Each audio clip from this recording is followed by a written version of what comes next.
Hello guys, this is your friend Naruto Audio Fanfics and we are back with a new fanfic.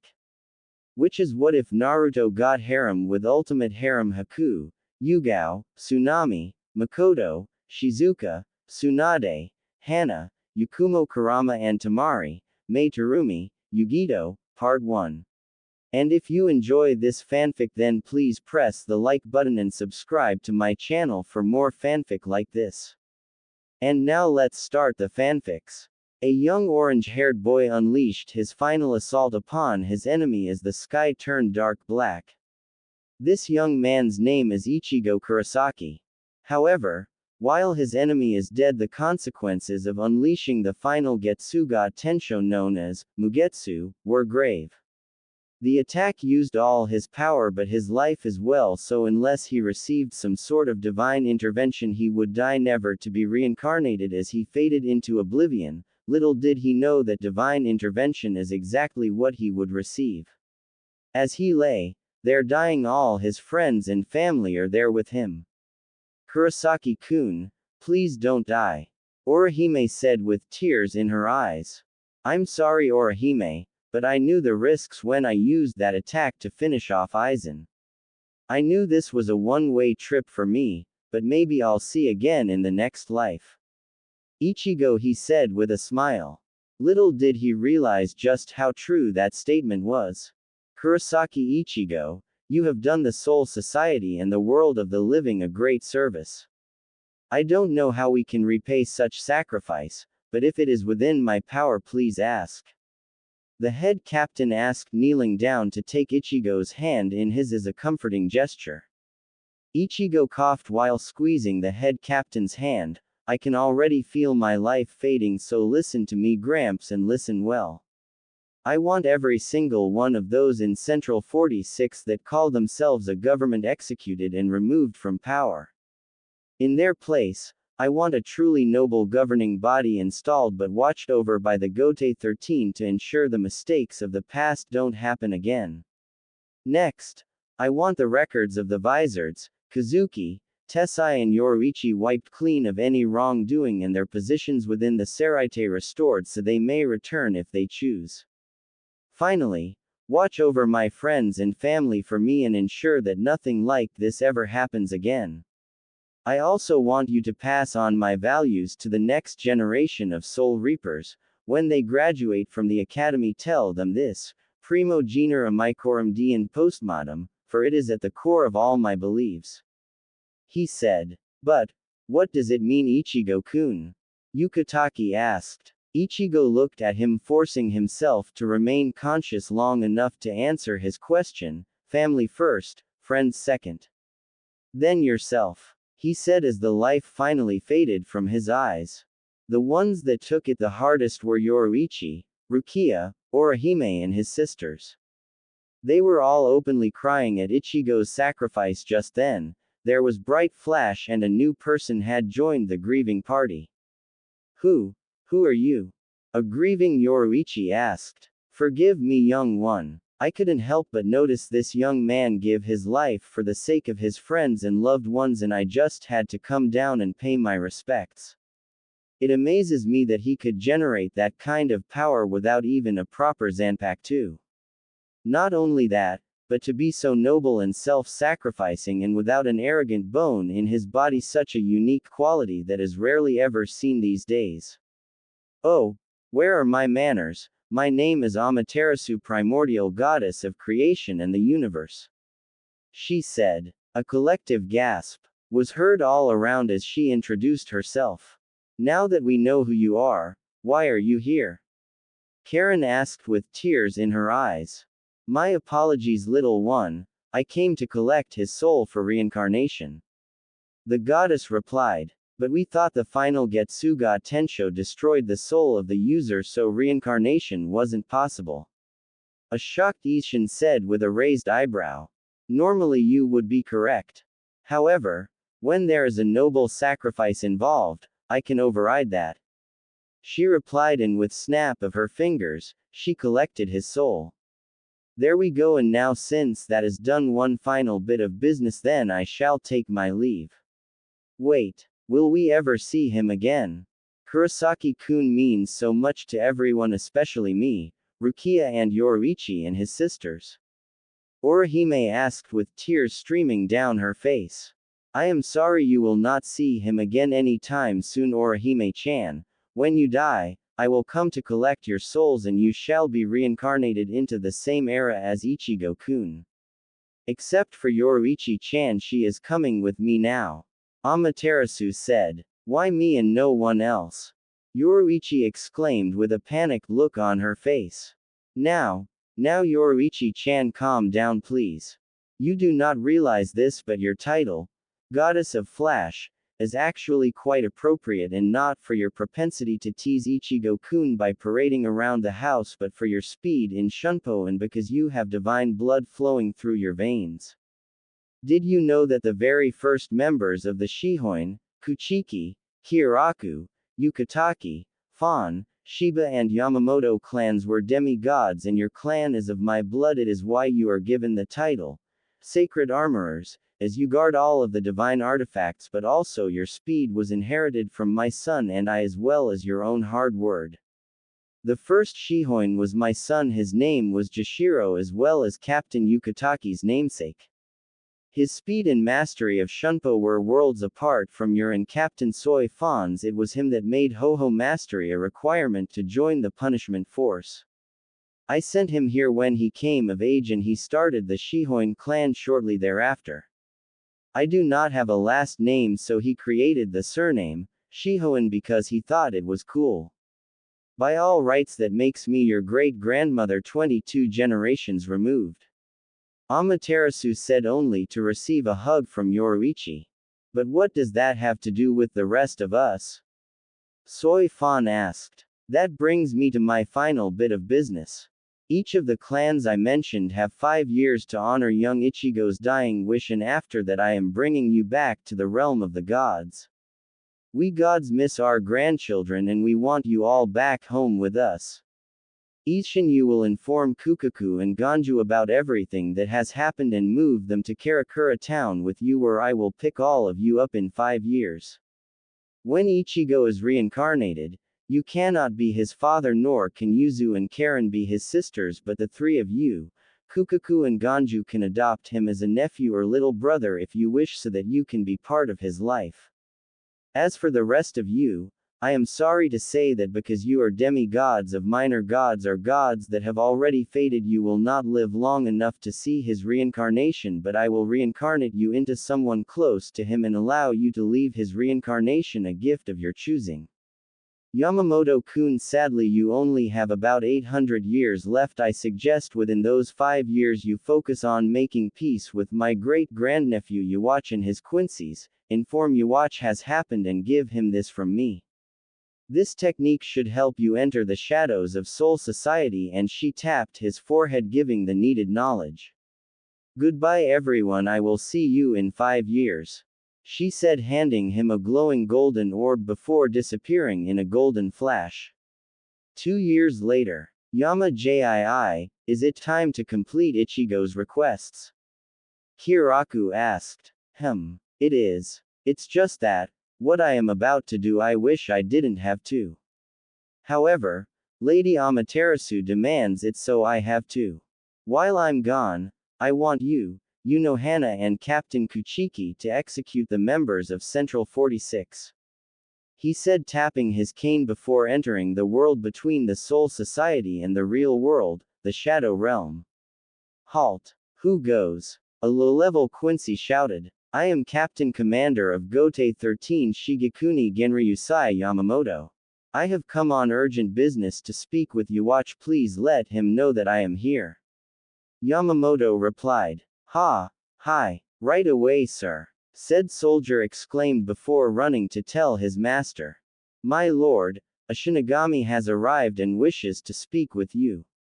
It sounded urgent. The soldier said. Very well. Show him in. Yuwatch replied. Jugram, when our business is concluded, kill the Shinigami. Yes, your highness. Jugram replied. Doors to the throne room opened and every Quincy there was speechless to see who it was. Yamamoto. What are you doing here? Yuwatch exclaimed, drawing his blade. Hold you watch. I didn't come here to fight, was the captain's reply. Then why are you here? The Quincy King asked with a questioning but confused gaze. To make peace, of course, was his reply. Ha, ha, ha. You come here after 1,000 years. I expect me to believe you want, especially after our past history. I should kill you right now for your insolence. Yuwatch replied. You could, but then you would not hear the message I came to deliver. The aged captain replied as he tossed Yuwatch the orb Amaterasu handed him. The second Yuwatch touched it, a holographic message began to play. Hello Yuwatch-kun, I am fairly certain you know who I am, so introductions are not necessary.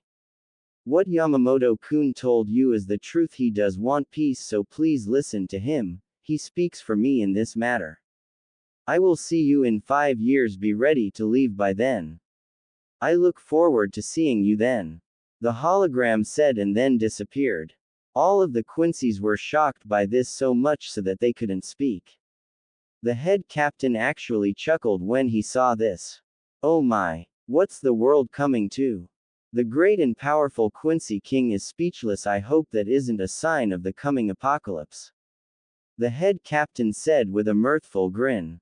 Ha, ha, very funny Yamamoto. Now why are you here? I seriously doubt it was to deliver Lady Amaterasu's message then leave. Yuwatch replied. You are correct. You know me better than any of the other Quincy, and I know that you have been watching us since our last fight 1,000 years ago, so you know that me asking for help from anyone is something my pride wouldn't allow, especially asking for help from you of all people, but that is exactly what I am doing. I need your help, Yuwatch.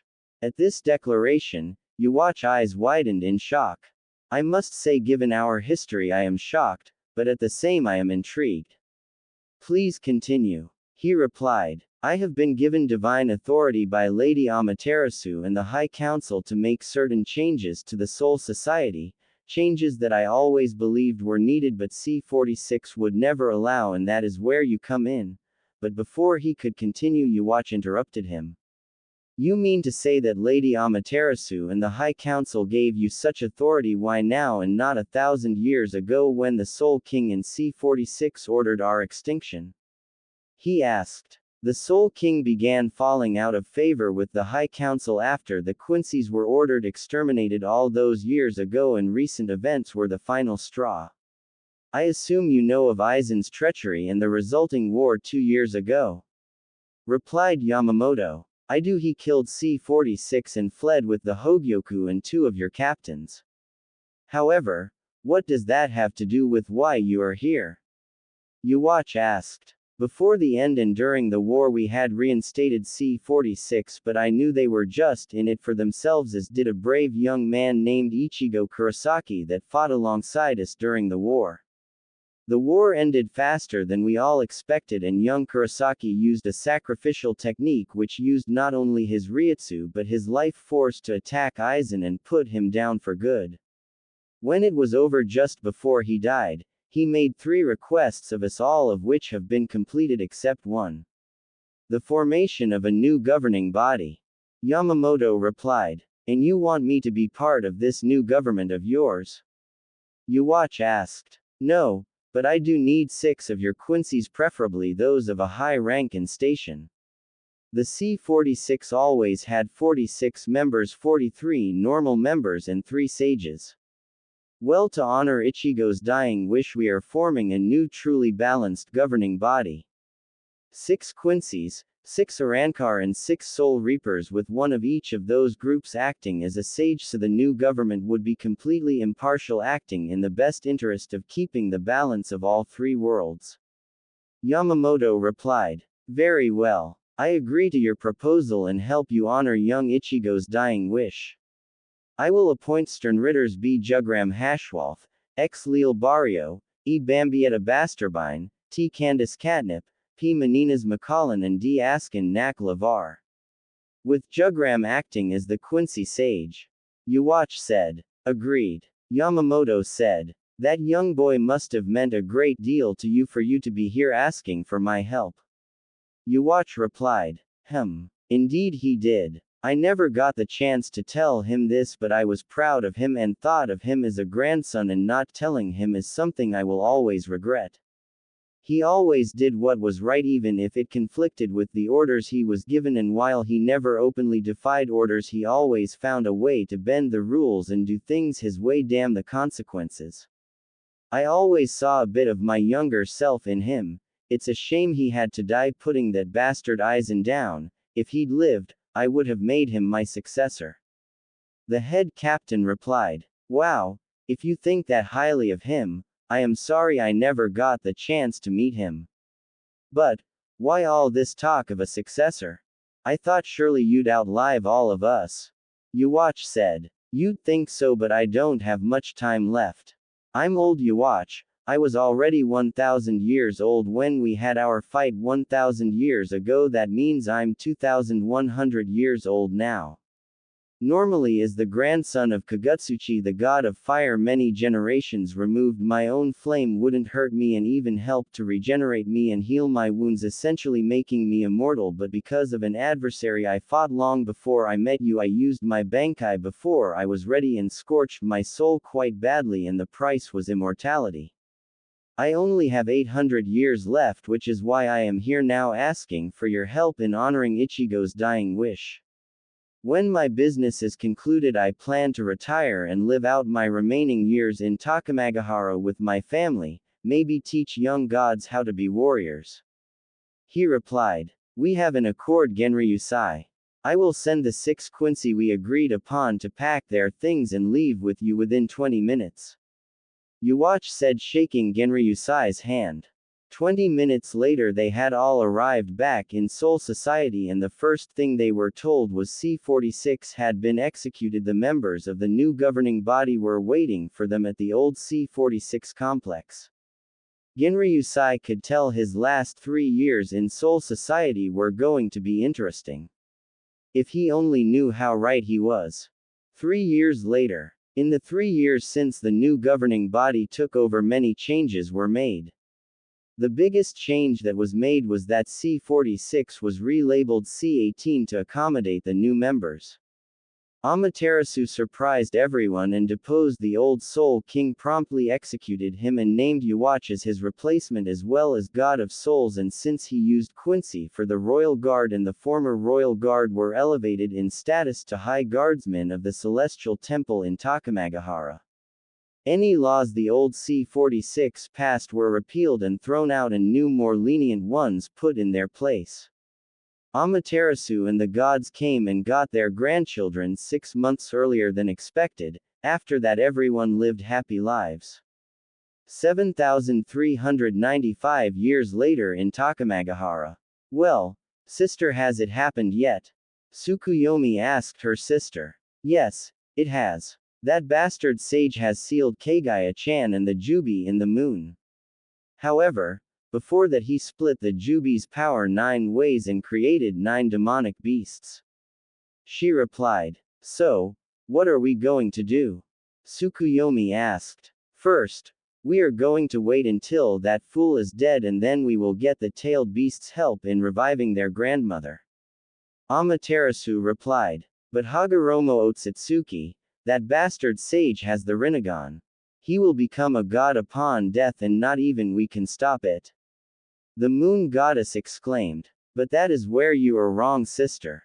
Kagaya was goddess when she was sealed. She was granted divinity by me when she ate the fruit of the Shinju and adopted by me, which means the Rinnegan that Hagoromo used was a gift from the gods, a gift that he misused when he betrayed and sealed my daughter, his mother. Such betrayal cannot and will not go unpunished. When he dies, he will spend the rest of eternity in our sister's cold embrace, and there is nothing he can do about it. Amaterasu replied. 80 years later. Ah, it only took 80 years, but I finally died and became a god thanks to my Rinnegan. It is a shame those foolish gods and those idiotic Biju have no idea what I have planned. Akane and her siblings have no idea I was just using them as a means to an end. When the child of the prophecy is born, I will finally make my move and change the heavens in my image, and that fool Yuwatch and the Soul Society will not stop me. Hagoromo said. Just then he felt a presence behind him and immediately he knew who it was and his eyes went wide. Amaterasu-sama, Tsukuyomi-sama, Shinigami-sama, Susanoo-sama, Yuwatch-sama, what do I owe the pleasure of your visit? He said. Oh, you mean you don't know why we're here?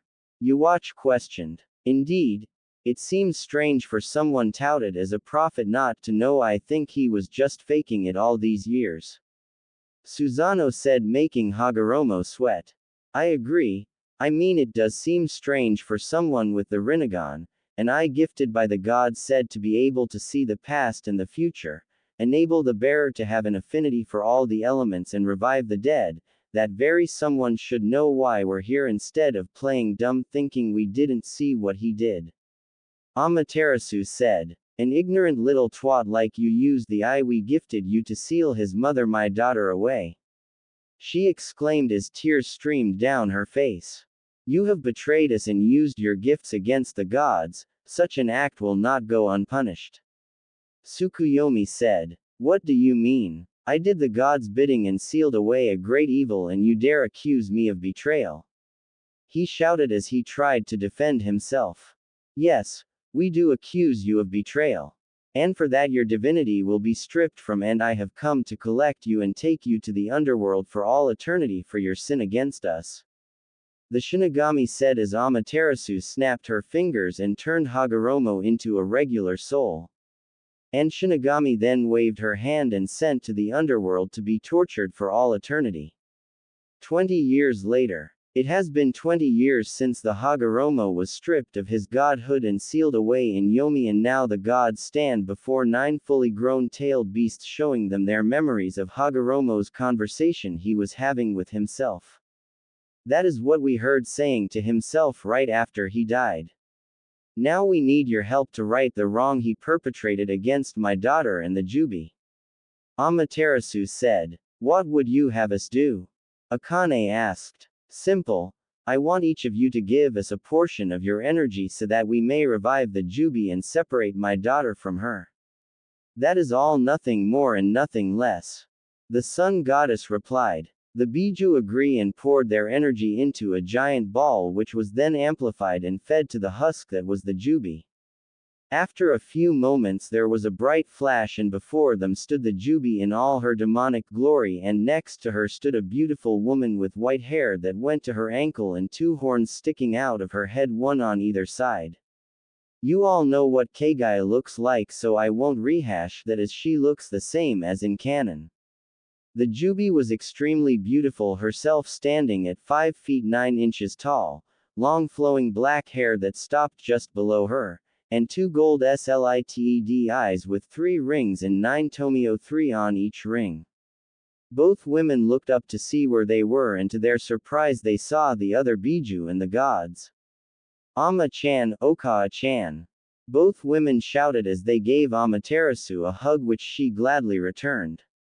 Hello Kikyo-chan, Kagu-chan, it is good to see you again, especially considering what that idiotic sage did to you.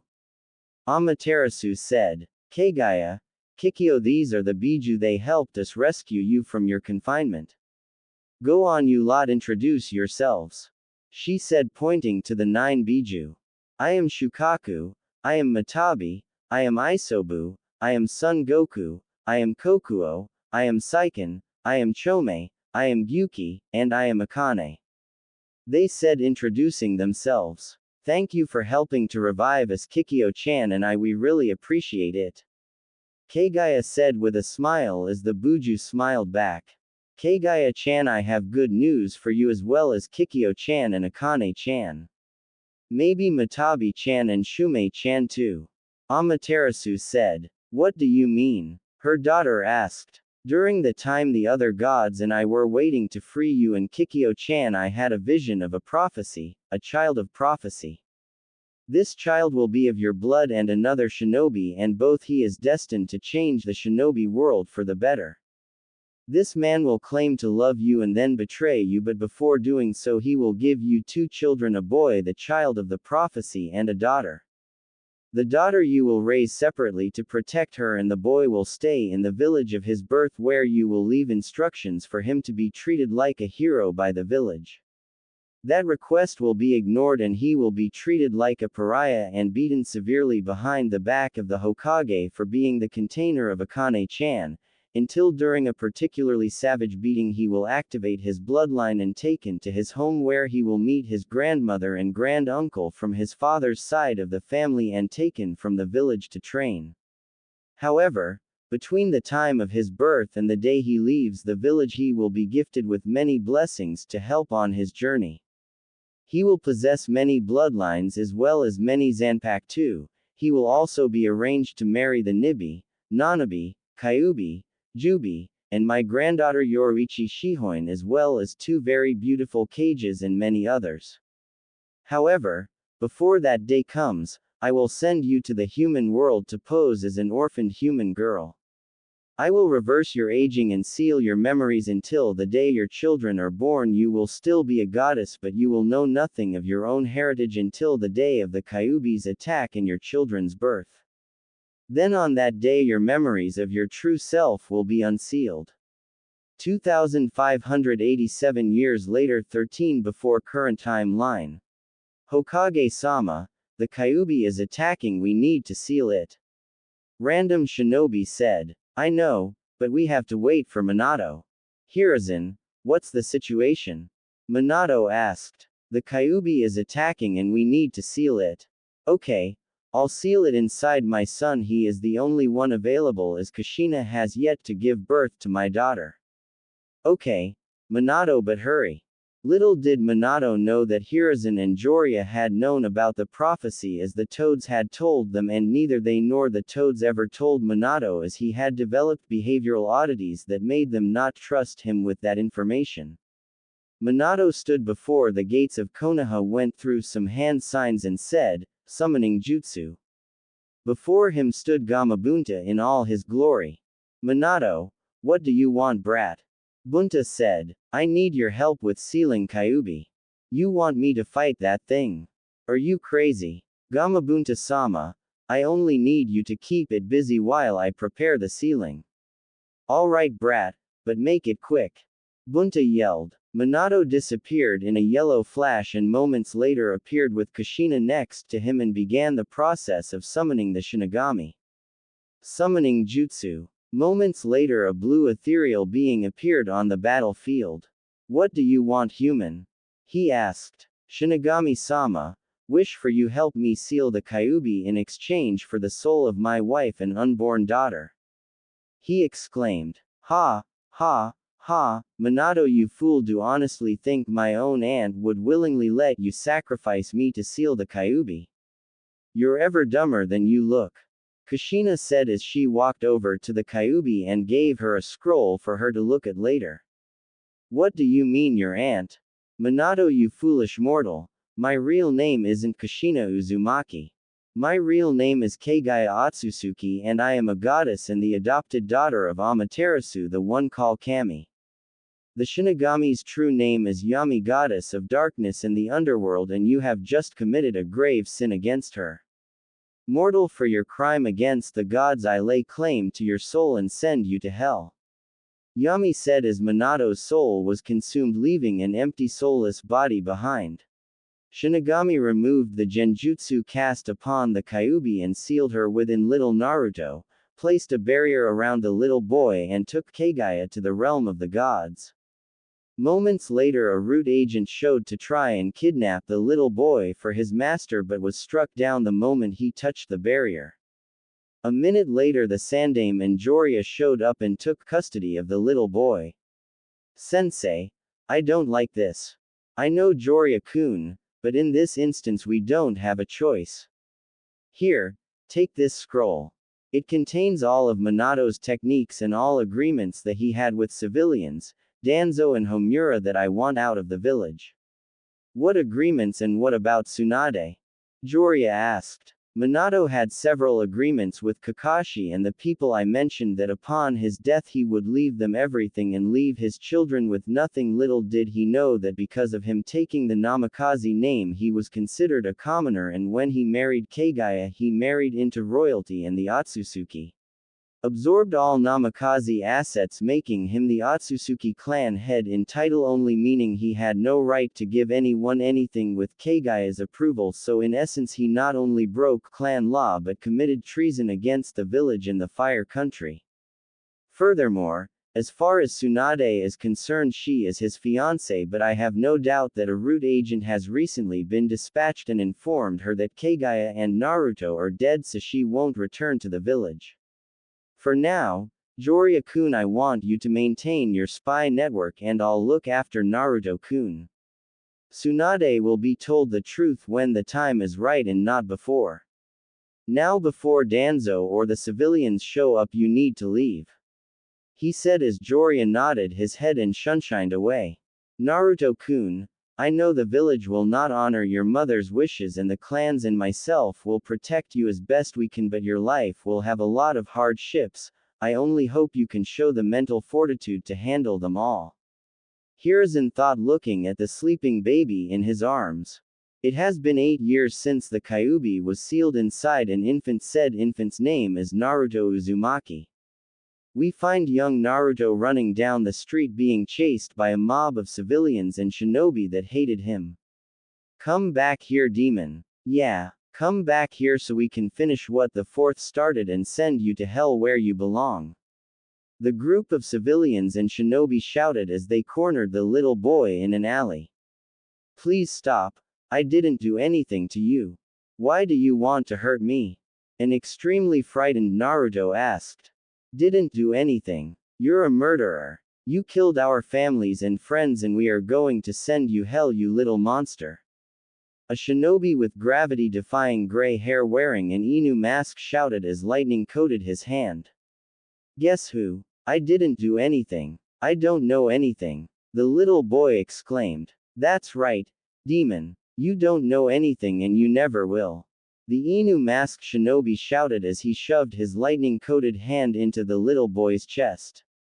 Little did he know that a certain nine-tailed Biju was already healing her host as the mob left high-fiving each other for finally killing the demon. At least that is what they hoped. If they had bothered to stick around, they would have seen his body begin to glow as his bloodline activated.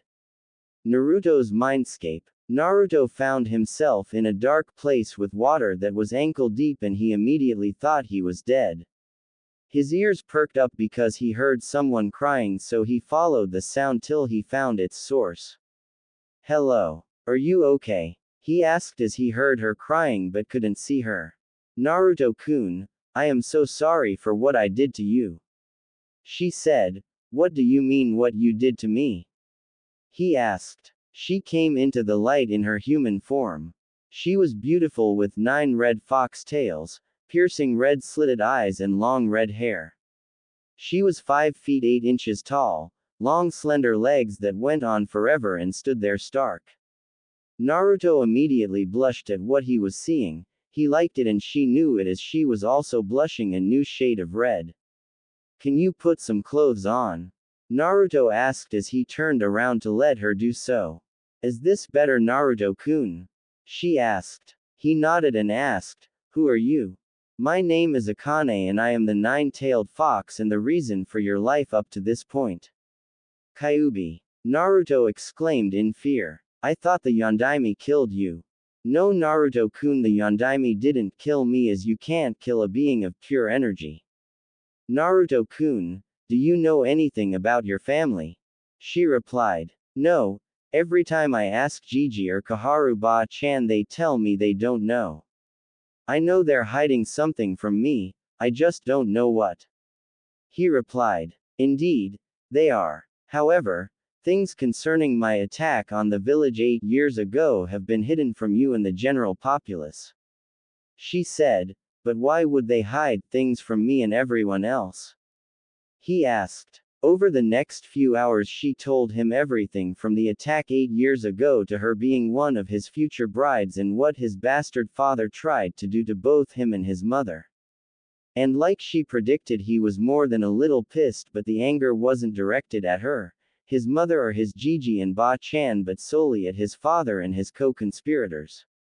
He reached up to remove the seal tag on the front of the gate when someone grabbed his hand and pulled him away. "Who are you?" Naruto exclaimed. "Naruto, my name is Minato Namikaze and I am your father. Everything the Kyuubi told you is a lie, the filthy beast must remain in its cage," Minato said with a malicious grin on his face which Naruto caught.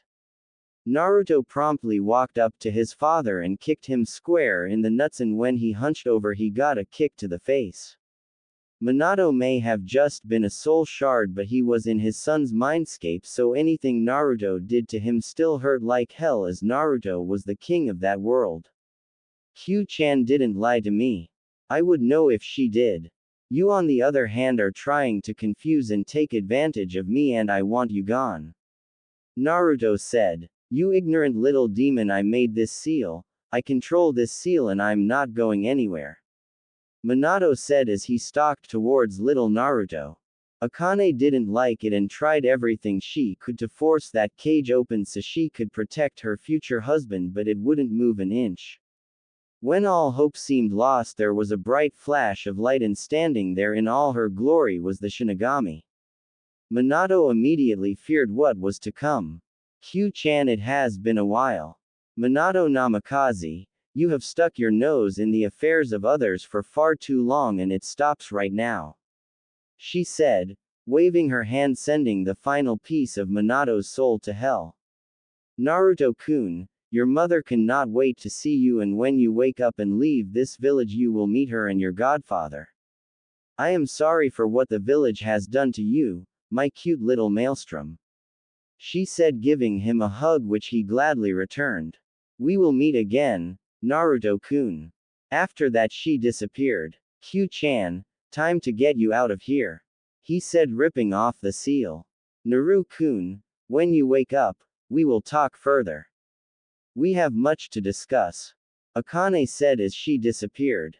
Outside, the Hokage arrived and saw the carnage around him, and his eyes immediately looked to the center of the destruction as a bright light lit up the alley. "Naruto, what have they done to you, my boy? You have done nothing to deserve this," he said as 4 more flashes lit up the alley. "Who are you?" he demanded. "We are people concerned for the safety of little Naru-kun, considering what just happened to him, and we have much to discuss, but not here, some place more private," one of the cloaked figures said. "Fine, we will go to my office and talk there," Hiruzen said as his Anbu and the cloaked figures disappeared. "Now who are you and what is your interest in Naruto-kun?" he demanded. "Very well, we have come for the purpose of taking him away to get trained.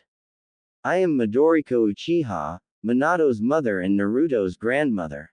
This gentleman next to me is Madara Uchiha, my brother and his grand-uncle. This beautiful woman to my right is the Jubi no Okami, also known as Kikyo Otsutsuki, the 10-tailed wolf and one of Naruto's fiancés, and finally the beautiful red-haired young lady to her right is Akane Otsutsuki, also known as the 9-tailed fox, also one of his fiancés," Midoriko said. Hiruzen and his Anbu had their jaws on the, and not more than a minute after introductions were made, Midoriko threw a kunai into the far left bookcase, and everyone watched as a blank masked Anbu fell out as everyone looked at her with amazement. "What? I did say that we had to talk in private, didn't I? Having one of Danzo's roots spying on us is anything but private," she said as Naruto began to stir. "If I may, would it be alright if I sent for others that care for Naruto?" Hiruzen asked the female Uchiha, getting a nod. "Neko, would you get me Elder Kaharu, Kurenai, Anko, Hana Inuzuka and the clan heads, and remove your mask when you return?" he said. "Yes, Hokage-sama," she replied. A few minutes later she returned with the mentioned individuals and removed her mask. "What's the deal, old man? I was just about ready to go to sleep," Anko, before looking over to the corner and seeing Naruto lying there with a fresh circular scar on his chest. Old man, what happened to him? She questioned, making her way over to her favorite little prankster with tears in her eyes as she ran a hand through his platinum bond-streaked blood-red hair. Judging from that circular scar, I think you know what happened to Anko-chan. He replied, seeing the look of righteous fury in her eyes. Kakashi, that bastard. When I get my hands on that ignorant, he'll be lucky if I leave him alive, let alone able to have kids. She screamed as all the men in the room flinched. Calm down, Anko. We'll deal with him later, or let Naruto-kun later on when he's strong enough. Right now, though, we have other matters to attend to. Hiruzen replied. Like what, Hokage-sama? Hiashi replied. These people wish to take Naruto-kun out of the village for training. He then explained who they were. So, you're the ladies his mother told us about? Madara said. Is Kagaya-chan okay? Kurenai asked. Yes, she is. She was severely weakened after giving birth to Naruto and his sister and had to spend all these years in the realm of the gods, but she is fine. However, she is extremely pissed at what this village has done to her son and has said that the ones responsible will pay dearly for it, even if it means turning all of Konoha into a smoldering crater. He replied as Naruto woke up. Gigi, what's going on, and why am I not dead? He asked. Naruto-kun, good to see you up, my boy. How do you feel? Hiruzen asked. I'm fine, angry but fine. He replied. Hiruzen flinched at that statement, hoping his surrogate grandson wasn't angry with him for lying to him all these years, as a happy shout rang throughout the room. Akane-chan. Kaharu-ba-chan. Naruto shouted as gave them both hugs. Naruto-kun, are you okay? Kaharu asked. No, I'm not. Stupid villagers were being mean to me again. He shouted. Just because Kyuubi was sealed inside me doesn't mean they should hurt me. He said with tears in his eyes. I know, kiddo. But you're here and you're okay, and that is all that matters. She said as she hugged him tight. Everyone who saw this was smiling and started tearing up as they watched the touching scene before them. Gigi, who are these other people and why are they looking at me like they know me? He asked. His Gigi went into the long story about who the newcomers were and how he had standing marriage contracts with the other young ladies when he came of age, courtesy of his mother. Naruto also found out about his mother, what happened to her and why she wasn't there, and surprisingly he wasn't mad. He was also told of his father's treachery against him and his mother and immediately hugged his grandmother. Midoriko-ba-chan, I'm sorry Dad hurt you and Ka-chan. He said. It's okay, Naru-chan, he got what was coming to him. She said. Your mother can't wait to meet you, neither can your sisters. His eyes went at that statement. My Ka-san, and my sisters. Yes, here's a picture. She said, pulling him into her lap as she showed him a picture. See, this pretty lady here with the white hair is your mom Kagaya, the other young woman with long black hair is your stepsister Naruko, and the little girl with long red in a ponytail is your little sister Natsumi. She said. Who are these people? He asked. Well, let's see. The tall and short young ladies with black hair are your aunts Karen and Kukaku Shiba, and the one with auburn hair is your aunt Yuzu, the man next to her is your uncle Isshin, the woman next to him is his wife and your aunt Masaki, the woman next to her with black hair is your cousin Soifun, and finally the woman next to her with long purple hair is Yoruichi Shihoin, one of your fiancés. She replied. She's pretty. He replied with a noticeable blush. Indeed, she is. She replied with a chuckle. Madara, who had left the room with an ANBU to get Naruto's things, had just returned. Naruto-kun, are you ready to go? We have a lot of training to do and you have family to meet. He said. Madara, how long will you be gone? Hiruzen asked. We will be gone for 6 years so he can take the academy graduation exam when he returns. However, before we leave, we are first making a quick stop at Otsutsuki Manor. Any of you who wish are welcome to join us. He replied. Hokage-sama, I have a gift for you and Kaharu if you'll allow me. Akane said, getting a nod in response. Because the two of you cared for Naru-kun as much as you did, I wish to reverse your aging back to your prime. She said, touching their shoulders as a red glow lit up the room. When she was finished, Kaharu and Hokage looked to be in their early 30s. After show and tell was over, everyone except Kaharu and the Hokage said their goodbyes and went back home, while the remaining two followed Naruto and his family to Otsutsuki Manor. Once there, everyone was led to the weapons vault where they saw katana lining the walls. Kaharu, Hiruzen, as a reward for your dedication and caring towards my nephew, you each are permitted one blade from this room. However, do not try to force a connection. These swords are sentient and they will make the choice based on your own abilities. In fact, some of these blades can even bestow upon their chosen master a Kekkei Genkei if the right elemental affinities are present, so just walk throughout the room and if you hear a name being said, speak it aloud so a connection can be made. Madara said as they began to walk around the room. It wasn't long before Kaharu had her chosen blade as said blade approached her, the handle crackling with lightning. Blow my enemies away. Arashi no Ojo, Storm Princess, she intoned as she collapsed as her lightning and water affinities enveloped her bodies. Next it was Hiruzen's to choose his blade. He had extremely high affinities with fire and earth, so any blade he received would probably be an earth blade, fire blade, or a combination of the two. Like Kaharu, a blade lit up a bright reddish-orange color and presented itself to him. Smother all of creation in molten rock, Kazan no Kami, volcano god, he intoned, and shortly after he collapsed just as Kaharu did. Madara Oji-chan, are Gigi and Kaharu ba-chan okay? Naruto asked, giving his uncle a pleading look.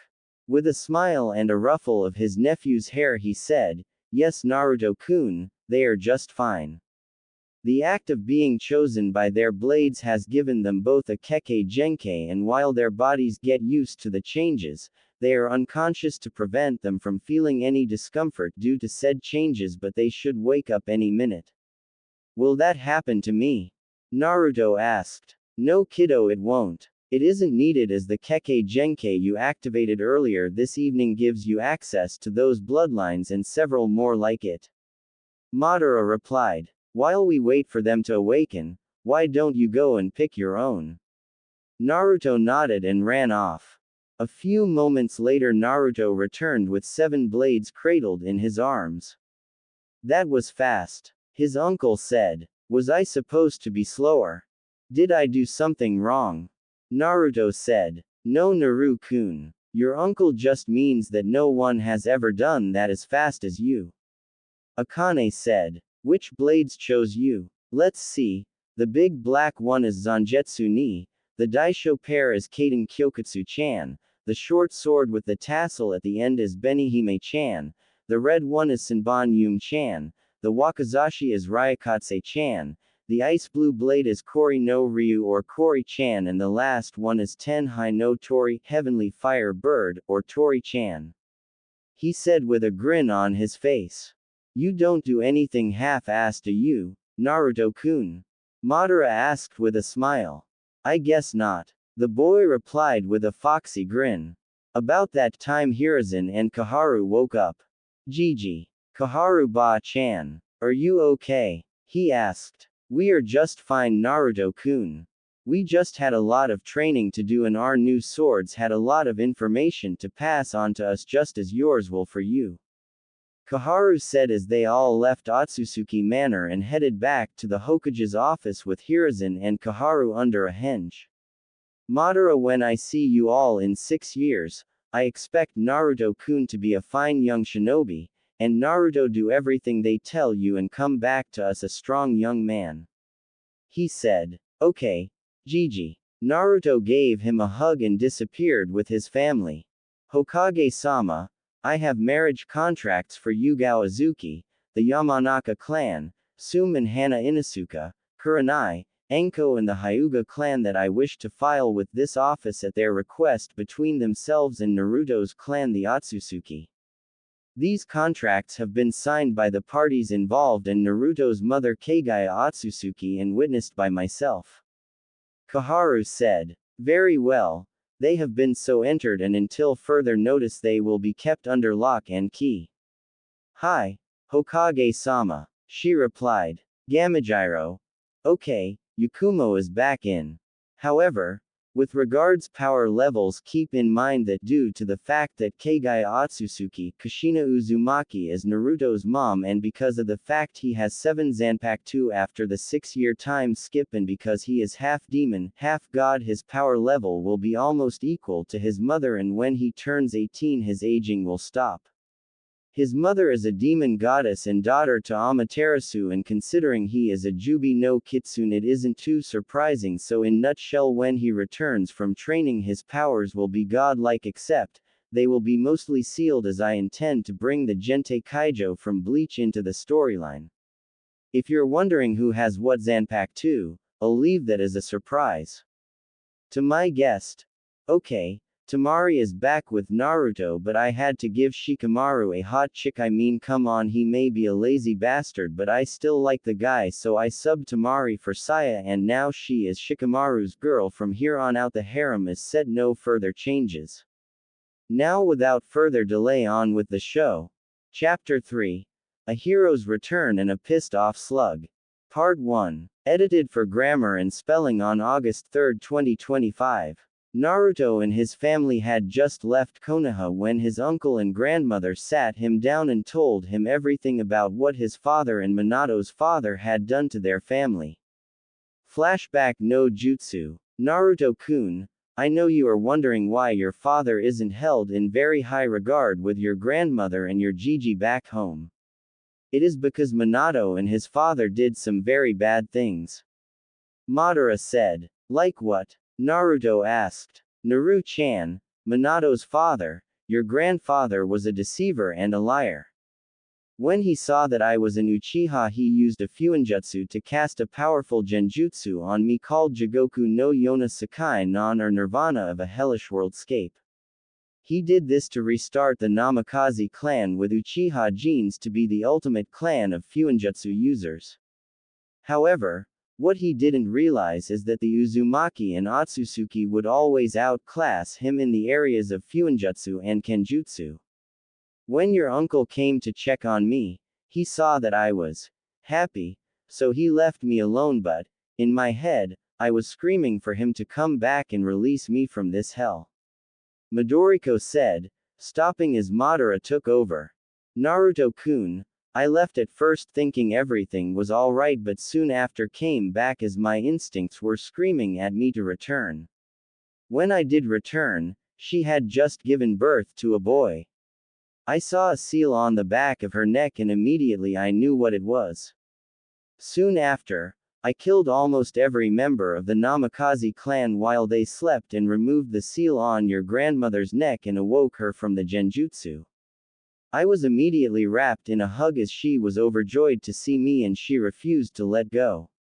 It was sometime later that all her memories returned and we learned what that bastard Namikaze did to her.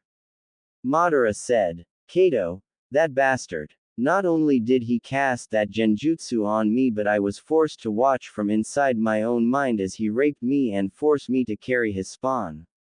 When your granduncle arrived, he used his Fuinjutsu knowledge which was on par with Akashi Uzumaki his mentor in Fuinjutsu and head of Uzumaki clan at that time to permanently seal any chance of Minato unlocking the Sharingan.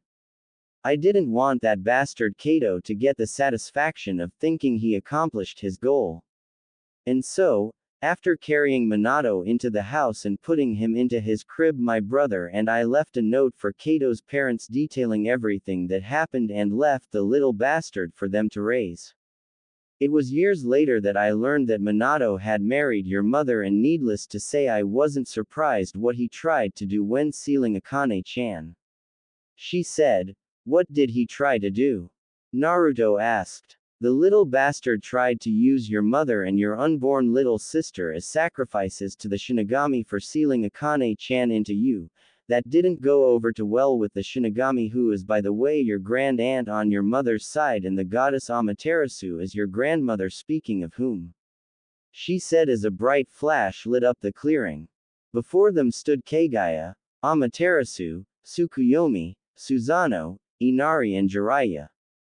"Ka-chan," Naruto shouted as he ran to hug his mother. "Sochi, I missed you so much.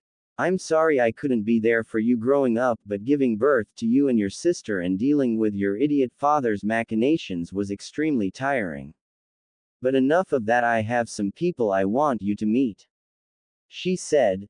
"This is my mother Amaterasu, goddess of the sun and universe, or Kami as humans call her. She is your grandmother. To her right is the goddess of the moon, my aunt and your grandaunt Tsukuyomi. To her right is my uncle and your granduncle Susanoo, god of storms. To his right is our cousin, god of foxes, fertility and learning, Inari, and to his right is your godfather Jiraiya, the toad sage." As she finished the introductions, the rest of his family all gave him hugs, which he joyfully returned, and gifts. The gods each gave him their blessing, and Jiraiya gave him a scroll. "Jiraiya Jii-chan, what is this?" he asked. "That kiddo is a scroll-filled jutsu scrolls and you idiot father's signature techniques, all of which I will teach you and your sister, also the toad summoning contract for both of you to sign if you want," he replied with a warm smile, only to receive a hug in return from his godson. "Thank you, thank you, thank you," was Naruto's excited reply. "You're welcome, kiddo. Now let's get to Uzu so you can meet your sisters, your fiancé Yoruichi, and start your training," he said as they all conversed and talked about his training and what expected of him both during and after. As they walked into Uzu a week later, they were in awe at what they were seeing. 3/4 of Uzu was still in ruins, but the remaining fourth was a huge compound with training grounds and a massive jutsu vault. All in all, the whole thing was so big that the Uchiha and Hyuga compounds could fit inside comfortably. "Oni-chan!" A gleeful shout was heard as they walked into the compound, as Naruto was soon tackled to the ground. The little girl soon looked up with a big grin on her face as Naruto soon realized who she was. "Natsumi-chan?" he asked, unsure. "Hi, Oni-chan," she replied as Naruto hugged her for dear life. Once the two were acquainted, Yoruichi introduced herself and hugged her fiancé, which was happily returned. Soon after, Naruto introduced herself as well as the other members of his extended family from the picture he was shown, and then they got to work discussing his and his sister's training. "Naruto-kun, you and Natsumi's training will look something like this," Madara said, holding up a chart. Year 1. Physical conditioning. Chakra control. Year 2. Chakra control and physical conditioning with weights starting at 20 pounds on each limb. Gravity and resistance seals at level 1. Ninjutsu, Genjutsu E, D ranks. Fuinjutsu. Kenjutsu, Zanjutsu, basically the same thing I know, but in this instance two different styles, one passive and one aggressive. Kido. Taijutsu. Hakuda. Ho-ho. Zanpakuto Communication 101. Year 3. Start using shadow clones while training no more than 500 clones. Chakra control and physical conditioning with weights 40 pounds on each limb. Gravity and resistance seals at level 2. Ninjutsu, Genjutsu E, D and C ranks. Fuinjutsu Intermediate. Kenjutsu, Zanjutsu Intermediate. Kido Intermediate. Taijutsu Intermediate. Hakuda Intermediate. Ho-ho Intermediate. Zanpakuto Training for Beginners Original +6 clones. Year 4. Training using shadow clones increased from 500 to 1500. Chakra control and physical conditioning with weights 80 pounds on each limb. Gravity and resistance seals at level 4. Ninjutsu, Genjutsu E, D, C and B ranks.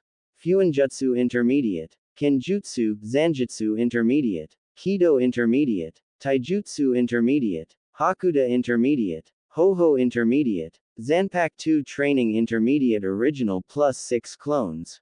Year 5. Training using shadow clones increased from 1500 to 5000. Chakra control and physical conditioning with weights 160 pounds on each limb. Gravity and resistance seals at level 5. Ninjutsu, Genjutsu E, D, C, B, A and S ranks. Fuinjutsu expert. Kenjutsu, Zanjutsu expert. Kido expert no incantation. Taijutsu expert. Hakuda expert. Ho-Ho expert. Zanpakuto training expert original only with all 7 blades. Year 6. Training using shadow clones increased from 5000 to 10,000. Chakra control and physical conditioning with weights 320 pounds on each limb. Gravity and resistance seals at level 7. Ninjutsu, Genjutsu Master E, D, C, B, A, S and SS ranks. Fuinjutsu Master. Kenjutsu, Zanjutsu Master. Kido Master no incantation able to keep power output constant.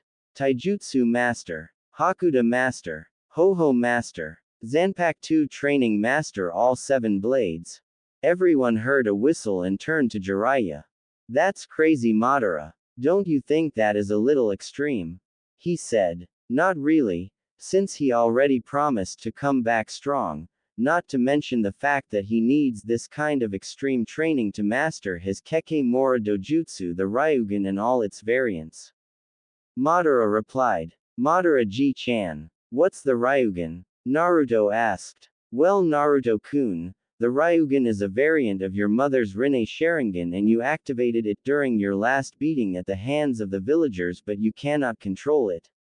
Ryugan means dragon's eye and it possesses the powers of not only the Rinnegan but also the Sharingan and the Byakugan as well. It even has a Mangekyo and eternal Mangekyo form like the Sharingan and the Byakugan, and your sister Natsumi has her own variant as well, or she could get your mother's Rinne Sharingan.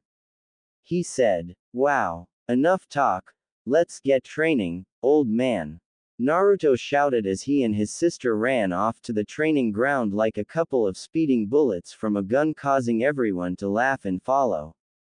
Everyone knew the next 6 years would be more than a little interesting. 5 years later, Naruto and Natsumi's training had gone better than everyone hoped.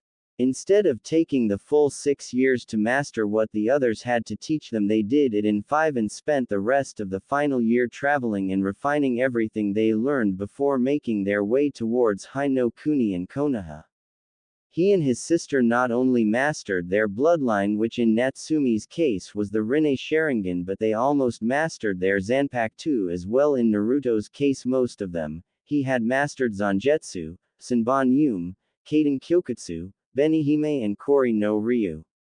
Ryukatse and Tenhai no Tori had told him that due to the fact that they were the most powerful multi-elemental and fire elemental blades in existence, mastering them would take longer, at least another year and a half, but it largely depended on him. But they were honestly unsure due to the fact that his powers had not yet matured to the point where they could gauge them properly, which he was fine with, saying he wasn't in any hurry, that he was strong enough for now. He had figured out some tag team techniques with his sister using his wind element technique combined with Natsumi's Tobiame to make them all more powerful, which they were both giddy over.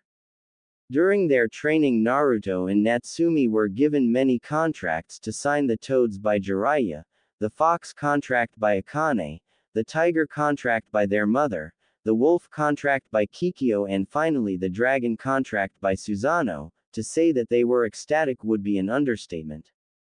They were elated to know that 4 of the 5 contracts they signed were 4 of the 5 legendary contracts that only the most worthy were allowed to sign, with the only one missing being the Phoenix contract, which they vowed to find and sign. Now normally one person, let alone 2, wouldn't be allowed to sign so many contracts due to contractual conflicts, because only one contract can be signed by one person at a time. But because of their bloodline and being the offspring of Kagaya Otsutsuki and the grandchildren of Amaterasu and the niece and nephew of so many others, the summons already saw them as worthy summoners. As such, each of the boss summons gave them each a tattoo that could be used instead of using hand signs. Flashback no Jutsu. Natsumi. Naruto, come here for a second. Jiraiya called out. Hi sensei. They replied and came running. Good now. You two have done so well that we've decided to give you summoning contracts, but not just one, you're getting 5. From me you're getting the toad contract. From Akane you're getting the fox, and as Akane has already given her permission being the boss, she is allowing you to sign the contract. From your Kikyo you're getting the wolf contract for the same reasons as Akane. From your mother you're getting the tiger contract, and from your uncle Susanoo you're getting the dragon contract. The first contracts they signed were the fox and the wolf to get them out of the way when a large cloud of smoke appeared. Who dares sign our contracts with another contract signed? 2 voices bellowed. We do. I am Naruto Otsutsuki and this is my sister Natsumi. Naruto replied. Otsutsuki as in Kagaya Otsutsuki? The wolf asked. The very same. Natsumi replied. They looked up and saw their bosses standing there. Akane-sama. Kikyo-sama. What are you doing here?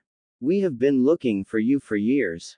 They shouted. Well, I was sealed in the moon for about 20 years with Kagaya-chan and then released by the gods and then spent the rest of that time with them in their realm after being given the title and rank of wolf demon goddess, so now I am passing down the title of boss of the wolf summons clan to you Chiharu, as I can't be a summons and a goddess at the same time, so I will be living with my future husband from now on. Kikyo said as the young 9-tailed wolf grew her 10th tail, smiling happily at her former leader. The same could be said of me Azami, as I was given an immortal flesh and blood body so I could have a fresh start with my future husband, and when Naru-kun decides to stop being a shinobi, he and his sister have a standing invitation to become gods if they choose.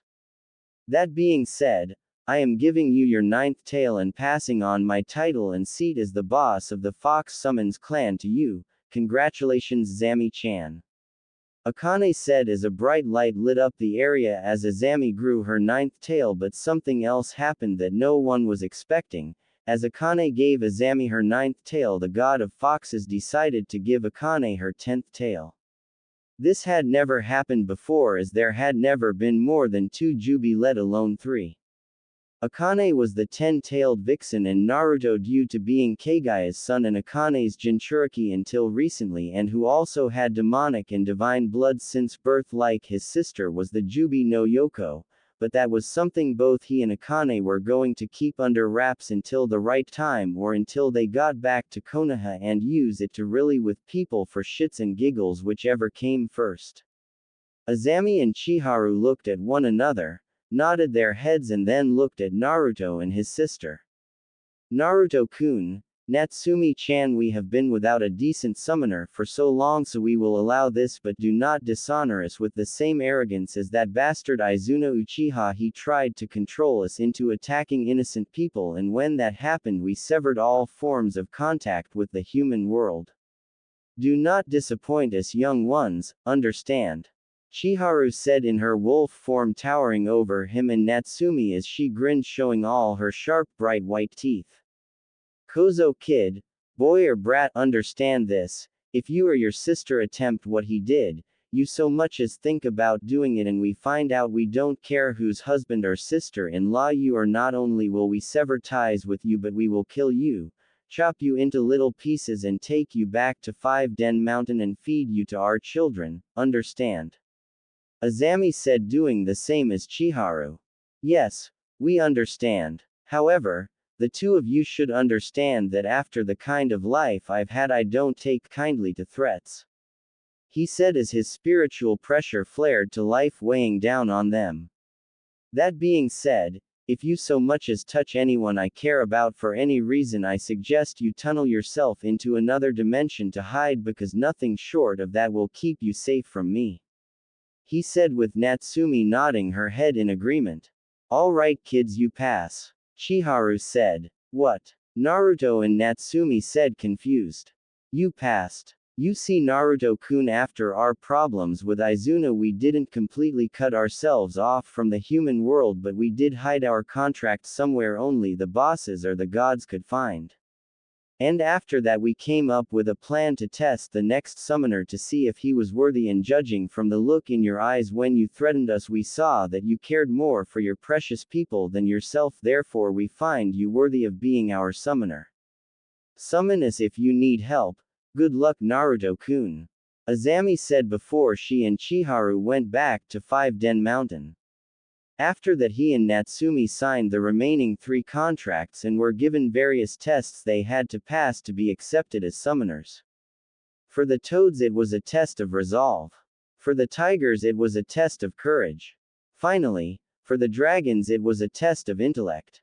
All of which he and his sister passed with flying colors. Flashback no Jutsu Kai. Now we find our heroes and their loved ones on a road headed towards Takigakure as they had to pass through waterfall country to get to Hai no Kuni and Konoha. About 10 miles outside of the village they saw an explosion and heard a woman scream. Naruto and Natsumi run towards the sound and are stopped by 2 Taki Anbu. Halt. Leave this area at once. The business of our village does not concern outsiders. A Taki Anbu said. You are beating a young girl, so we are making it our business. Naruto and Natsumi said, drawing their blades. You have 5 seconds to stop what you are doing and back away from the girl or I will kill you. Natsumi said. TCH, get out of here you demon lovers. The Anbu shouted as he drew a kunai and rushed the 2 demonic twins. You got that wrong, we aren't demon lovers, we are demons you ignorant fool. Naruto said as he and Natsumi revealed their demonic features. Naruto showed that he had blood red ears and 10 fox tails with platinum blonde tips. His sister Natsumi had platinum blonde wolf ears and 8 tails with purple tips. Well, look here boys, more demons for us to kill. Hold still freak, I will try and put you out of your misery as slowly and painfully as possible, then the boys and I will have some fun with your women once we are done breaking them, they will be our personal toys. The Anbu said. Now anyone that knew Naruto knew that was something that you just didn't say in front of him. Oh no, here we go, you really shouldn't have said that. Yoruichi said. Why not babe? You are gonna be my woman after we kill these 3 demons. A random Taki Nin replied. I doubt that. For one thing I can tell by your posture and how you carry yourself that you like your friends or that has never had a real woman before, so I know for a fact that you could never satisfy me. Naruto-kun has many times and it felt so good. Yoruichi replied with a lustful grin as she hugged Naruto from behind. Naruto stepped forward, unsheathed his blade and said, Okiro, Benihime. You idiots will not live past today. He said and vanished only to appear a few seconds later sheathing his blade with a click as 3 of the Taki Nin all fell to pieces. Snap! Tobiame. Natsumi said, releasing her blade and launching a fireball at the 3 remaining Taki Nin. Futon. Datapa. She said as the wind combined with Tobiame's attack caused an explosion that turned her enemies to ash. They then walked over to the young woman that was being abused. Excuse me miss, are you okay? He asked. She instantly backed up screaming, no stop. I've done nothing wrong, don't hurt me anymore.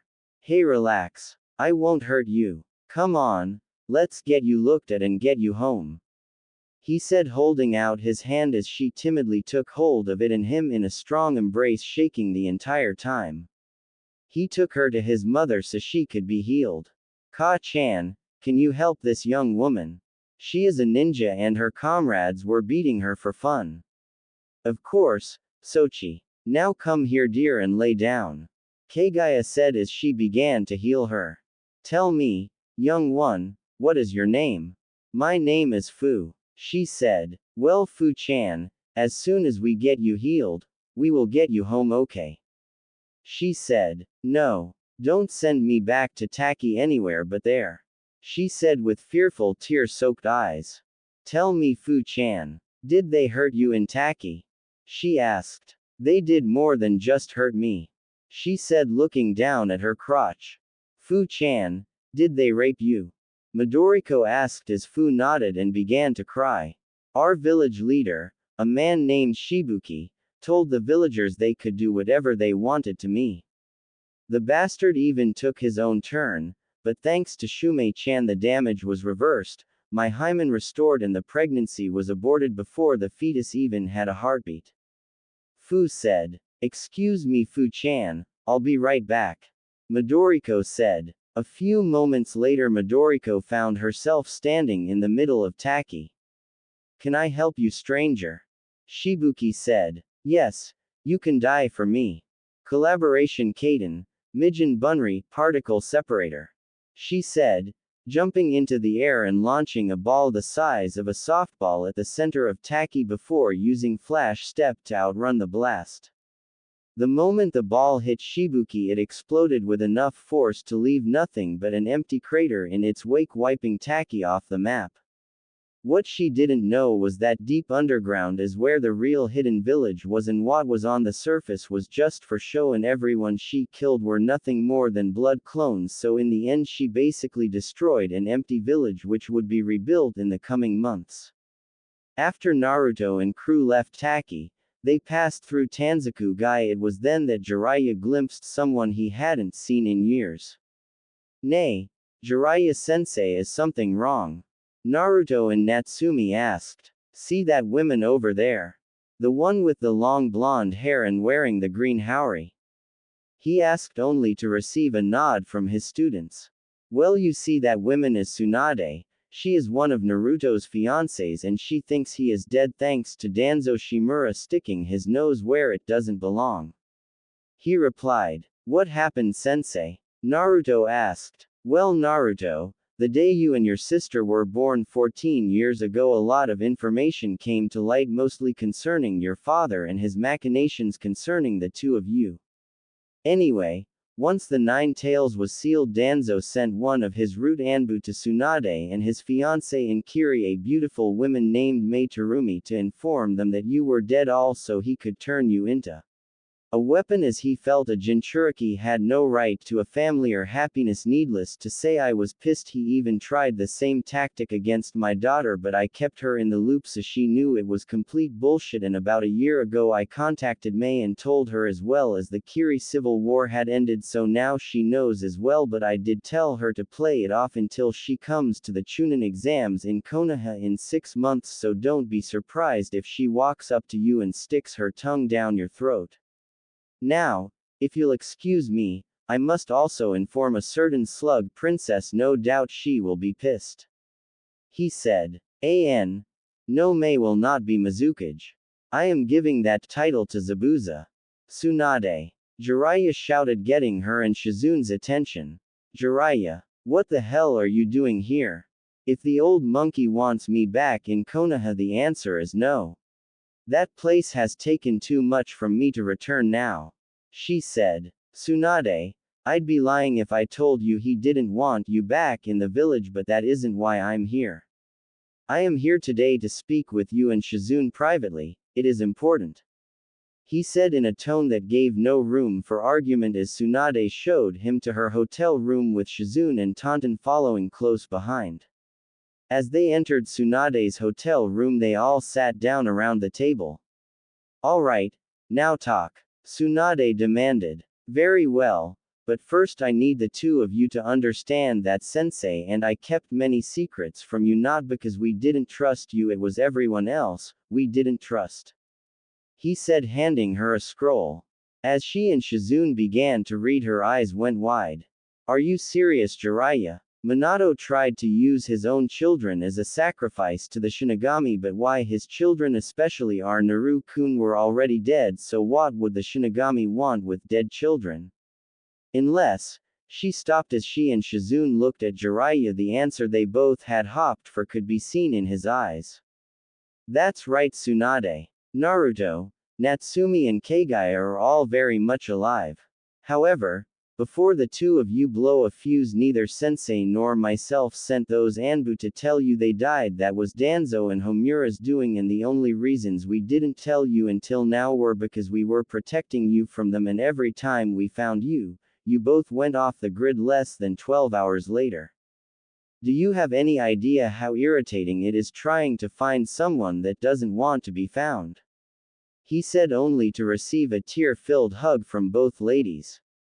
So, are they here with you? They asked, overjoyed to see Kagaya, Natsumi and their mutual fiancé. Indeed, they are in a shared hotel room in the next hotel. He replied as they tried to run him over to get to him. Wait, you don't know which room. I'll take you to him. Jiraiya led them to the room and opened the door and was about to usher them in until Tsunade pushed her way past him and immediately locked eyes with Kagaya. Kagu-chan. She and Shizune said with tears in their eyes and with speed no one knew they had. Both women embraced Kagaya in a tearful reunion. Shish. Shish. It's okay, Su-chan, Shizu-chan. Kagaya said. No, it's not. If only we hadn't believed those wrinkled old prunes, we could have been there for Naru-kun and Natsumi-chan, but we weren't and he suffered for it and I don't know if he will ever forgive us. Tsunade said. Well, Su-chan, Shizu-chan, why don't you turn around and ask him? Kagaya said. As she and Shizune turned around as Naruto and one of his shadow clones planted a very long loving kiss on both Tsunade and Shizune, receiving a lustful moan from each woman. Does that answer your question, Su-chan, Shizu-chan? The two of you thought I was dead thanks to Homura and Danzo. I cannot now nor ever blame you for their stupidity. Now I believe my sister is waiting for her turn at a hug. He said as his sister threw him out of the way and did the same with her clones, only brought the two into a vice-like hug which the two older ladies gladly returned. Well, Tsunade, now that you and Shizune know the truth, will you return to Konoha or stay here wallowing in self-pity? Jiraiya asked. No, we are going home. Tsunade said. They all packed their things and made the return trip to Konoha. 5 hours later, a mile outside Konoha's west gate. Su-chan, what will you and Shizune-chan do when we get back to the village? Natsumi asked. Well, the old monkey will most likely ask me to be Hokage and I will agree, that way I can be close to my Naru-kun and keep the vultures away from him. She replied. Su-chan, there is something you and Jiraiya don't know. Hokage Gigi and Kaharu Ba-chan had their aging reversed by Akane-chan, so now they are back in their prime, so that is unlikely, at least for now.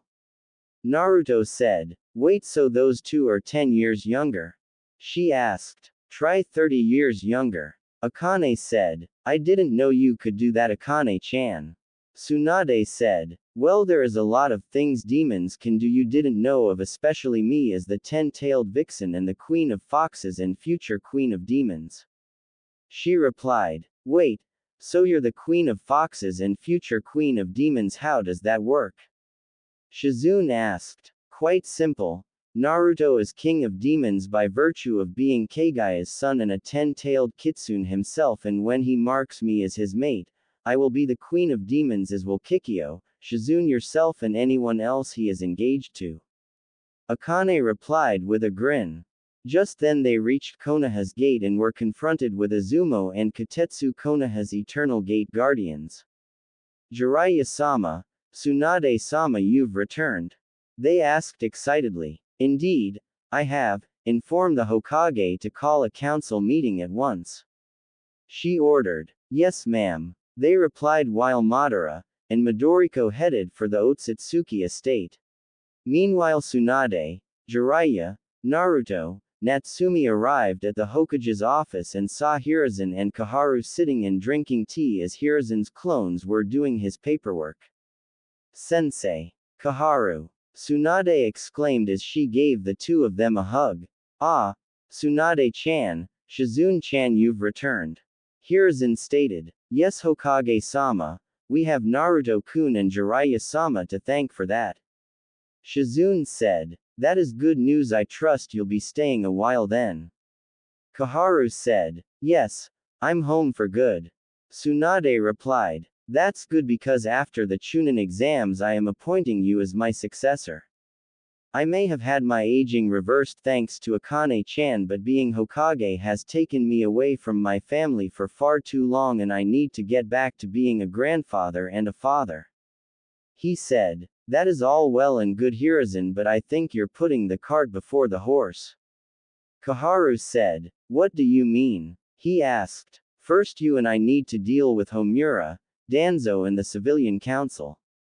She replied. You're right, but first things first, Jiraiya, how strong is Naruto-kun? He asked. Let me put it this way. Not even the 5 Kages and Hanzo the Salamander combined could defeat him at full power. As is, due to a seal given to him by Yoruichi called the Gente Kaijo, he only has access to 15% of his maximum power, but even that much used correctly could take down a high Anbu to low Kage level fighter without much effort. Jiraiya said. Unbelievable, he got that strong in 6 years. Koharu said. Less. He got that strong in 5 and Natsumi-chan is not that far behind. Give her another 6 to 12 months and she'll be his equal. We stopped their training early and decided to start the journey home. Naruto and Natsumi just used the last year to train and refine what they were taught to the max. Jiraiya said. Incredible. Well, no time like the present. Naruto, Natsumi, I want you to take this note to Iruka Yumino in ERM 201, he'll understand. Hiruzen said. Okay Gigi, but one thing though. I suggest not pairing me with either Sasuke Uchiha, Negi Hyuga, Kiba Inuzuka and Kakashi Hatake, or they will die. He said with cold eyes as a shiver went down the spines of everyone present. I understand your feelings about them, but restrain yourself, Naruto-kun, otherwise you'll make things difficult for us in the future. Wait until they do something against you, your loved ones or the village, then you can go nuts. His Gigi replied only to get a pout and disappointing nod from Naruto before he and his sister left. Naruto and Natsumi were walking down the hall of the academy when they came upon their destination. Well, Natsumi-chan, here it is, room 201, you ready? His asked. As ready as ever, Ni-chan. She replied as they opened the door to the classroom. Hello, my name is Iruka Yumino, can I help you too? The now identified teacher asked as Naruto handed him the note from the Hokage. Very well, you too, welcome. He said with a smile. Would you mind introducing yourselves? My name is Naruto Uzumaki Uchiha Senju Otsutsuki. I like my family, friends, training, creating new techniques, ramen and dango. I hate arrogant fools, most of the civilian and elder council as well as most of Konoha for ruining my childhood. My name is Natsumi Uzumaki Uchiha Senju Otsutsuki. My likes and dislikes are the same as my brother. They said. Naruto-kun. Ino, Hinata and Satomi Hyuga shouted as they launched themselves at Naruto for a group hug. Ino-chan, Hinata-chan, Satomi-chan, it'd been a while, glad to know you didn't forget me. He said. We would never forget you, Naruto-kun, we love you too much. Hinata said, snuggling into his chest. Yeah, you're our best friend and our fiancé, no way we'd ever forget about you. Ino said with Satomi nodding in agreement. Some of the male students glared at Naruto but kept their mouths shut, all except one. Hey, get away from Hinata-chan, she's mine. The boy said. And who are you to say such things? Naruto asked. I'm Kiba Inuzuka, the only alpha male in the village, and Hinata is my woman, so get away from her. He yelled. Just as Naruto was about to respond to the insult levied against Hinata, she beat him to it. Kiba, I am not your woman and I will never be your woman. You are just a filthy mutt that doesn't know his place, stay away from me. Kiba and everyone else was shocked at Hinata's outburst, as they had never heard the kind timid girl be so rude before. Just as everyone had gotten over their shock, Sasuke decided to make his presence known. If you won't give Kiba a shot with you, how about me? You're strong enough to help me rebuild my clan. He said with an arrogant smirk. Sasuke Tem, If Hinata wouldn't give Kiba a shot, it's doubtful she would give an arrogant little snot like you one. Her sister Satomi said. You little insect. Sasuke screamed as he began going through hand signs. Fire style. Fireball jutsu. Everyone was shocked that he did that and just before the fireball hit its target Naruto made his move. Bakudo number 81 Danku. Naruto's smooth voice intoned. When the dust settled, all anyone saw was a clear shield between Sasuke, Hinata, Ino and Satomi. Ino-chan, Hinata-chan, Satomi-chan, are you okay? Naruto asked. We're fine Naruto-kun, but what is that? They asked. This is one of my defensive techniques called Danku. He replied. That power, why does a no-class loser like him have it? I'm an Uchiha elite, that power should be mine so I can kill my brother. I'll demand he teach me it and all his techniques. After all, such power belongs to me, an Uchiha elite, not some no-name clan-less loser. Sasuke thought. As Naruto helped Hinata up, Sasuke made his presence known. Hey Dobi, what was that jutsu you used?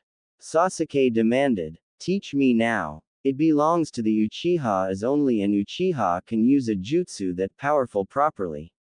He shouted as he reached for a kunai, only to be kicked away by Naruto. What happened next shocked everyone. Bakudo number 62 Hyaporanken. He shouted as 100 bars of white light pinned him to the wall. Dobi, what the hell did you do to me? I demand you release me. Sasuke shouted. Silence. You ignorant little fool. Do you honestly believe your last name entitles you to everything you want? Ha, ha, you're just as stupid as those little fangirls. Naruto shouted. The council will hear of this, they'll make you turn over all your techniques. Sasuke said with a smirk. Oh really? Please by all means tell your precious council, I'll tell them the same thing I'm fixing to tell you, off. Naruto said with a grin. Alright Naruto, you've made your point, now release Sasuke. Iruka said. Yes sensei. Naruto said, snapping his fingers, releasing the technique. Sasuke dropped to the floor and glared at Naruto. This isn't over Dobi. He said. It had better be, or next time I will kill you. I don't care if you're a leaf shinobi or an Uchiha. Naruto said as he grinned and flared his power before returning to his seat. Okay everyone, now we will begin the genin exam. The first part is a written exam. Iruka said as his assistant Mizuki passed out the exam. As Mizuki got to Naruto, he gave him his exam with a sneer on his face, which Naruto caught, but he also discovered the genjutsu on the page as he took his exam. It took him all of 10 minutes to complete the exam, so he kicked back and relaxed for the next 50 minutes. Alright everyone, pencils down. Iruka said as he and Mizuki collected everyone's test, but when Iruka got to Naruto and collected his test, he was shocked. Naruto, this is a Jonin exam, where did you get this? A Jonin exam, really? This was the paper Mizuki-sensei handed me, though I had to get rid of a genjutsu that was cast over it before answering any questions. He replied. Iruka turned and glared at Mizuki and said, we will discuss this later. All right everyone, outside to the target range. He said. When your name is called, step to the line, pick up 5 shuriken and 5 kunai and throw them at the targets. Iruka said. The rest of the test happened exactly as in the manga anime, so I won't bother writing it. When the test was over, Sasuke made a beeline for the elders and the civilian council chambers. Meanwhile, in the Hokage's office, Kikyo, Akane, Yoruichi, Kagaya, Midoriko and Madara had arrived to give their reports about their students to the Hokage. Kikyo, Akane, Yoruichi, Kagaya, Midoriko, Madara, it's good to see you again after 6 long years, so tell me what's new. Hiruzen asked. So much that none of us know where to start. Yoruichi said. How about the beginning? That's always a good place. Jiraiya quipped, only to get smacked in the back of the head by Tsunade. Very funny Toad, Just wait till I tell your wife you'll never again know the pleasure of or feeling of her heavenly mounds as they are squished against your chest. She replied. Jiraiya immediately paled hearing this and begged her not to say anything. Yoruichi grinned that Cheshire grin she was famous for and began giving her report, which being a goddess wasn't required as she didn't answer to him, but considering how her future husband considered him to be his grandfather and since she also respected him, she did so anyway. Well Hiruzen, since you already know about Naru-kun's and Natsumi-chan's progress, telling you about it is a moot point. However, I will say due to their own ignorance Taki is currently nothing more than a dust-filled crater. She said as Hiruzen and Koharu paled. Explain now, he exclaimed. It is quite simple. On our way home this week we passed by Takigakure and Naruto happened to come upon the Jinchuriki of the Seven Tails, this young lady right here being beaten mercilessly by ninja from her own village. She said pointing to Fu. After Kagaya healed her of her injuries and returned her purity, I made my way to the village and proceeded to kill every last ninja I could find and then level the village. Midoriko said, taking over the explanation. Hiruzen, there is something I think you should know. Kagaya said. Which is? He replied. The members of the Uchiha clan that didn't want to take part in the coup d'etat 8 years ago are still very much alive. She said, shocking everyone there. What? Hiruzen shouted. Yes. About 6 months before the massacre happened, Mikoto and the elders came to me seeking my aid to stop Fugaku, his whore, and the rest of the clan from doing what they were planning, and so I did, although not in the way she expected.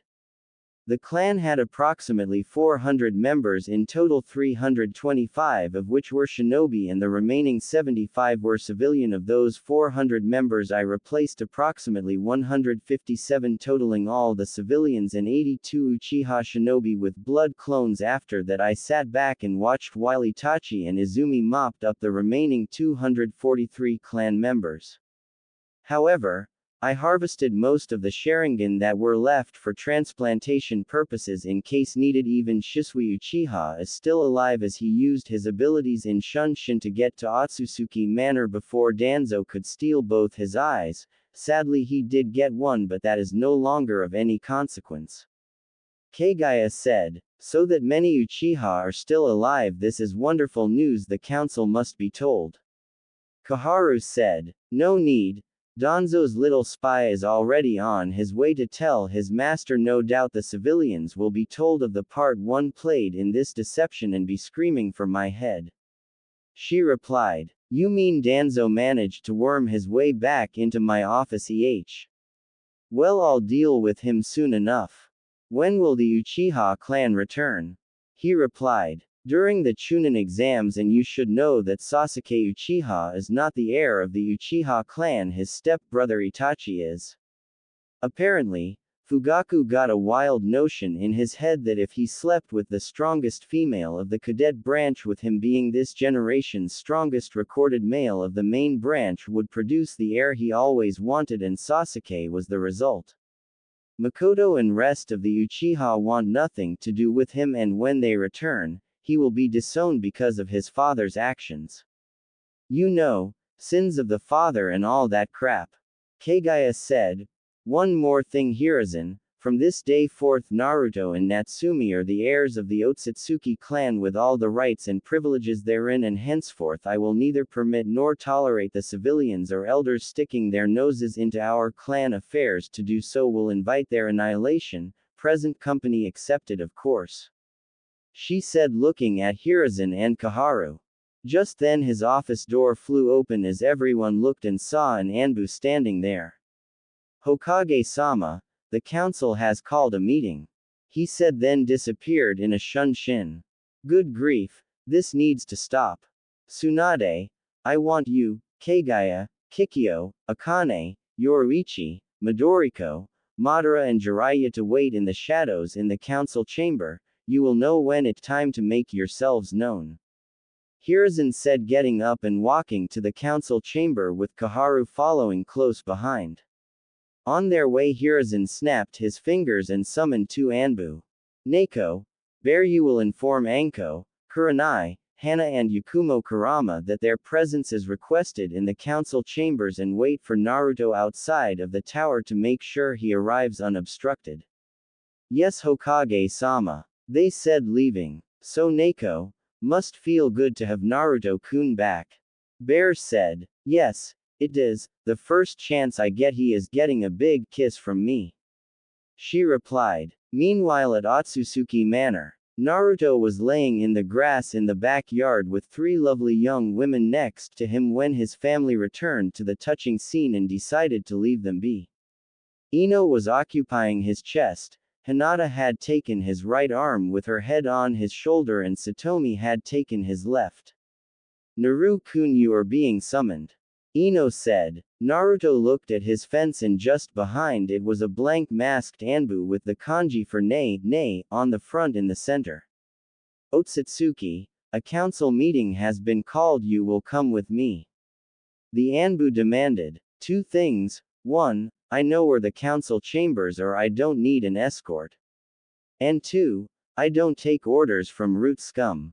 Tell your master my response word for word, I want him to know his days are numbered. He said, going back to his ladies. Well, sadly our time has come to an end. He said. What happened, Naru-kun? Satomi asked. I just had a visit from one of Danzo's ilk. A council meeting has been called, most likely because they now know I have returned, or Sasuke went bitching to them because I wouldn't give him my techniques. He replied. Or both. Ino said. Can we come with you? I don't see why not, however. When we get there you must stand behind your respective clans just in case Danzo or the civilian council tries anything. He replied, getting a nod from each of them. Naruto, Ino, Satomi and Hinata disappeared in a flash step and were standing outside council chambers and were about to enter when two root agents stopped him and demanded his weapons, more specifically the sword of his left side. His response was to promptly remove their heads.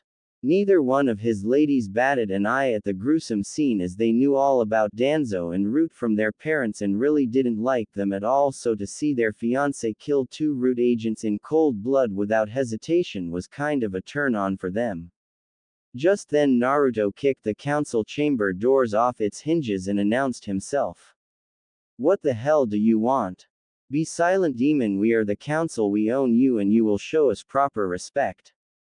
One fat councilman shouted, only for Naruto to brutally kill him right then. The demon killed a member of the council.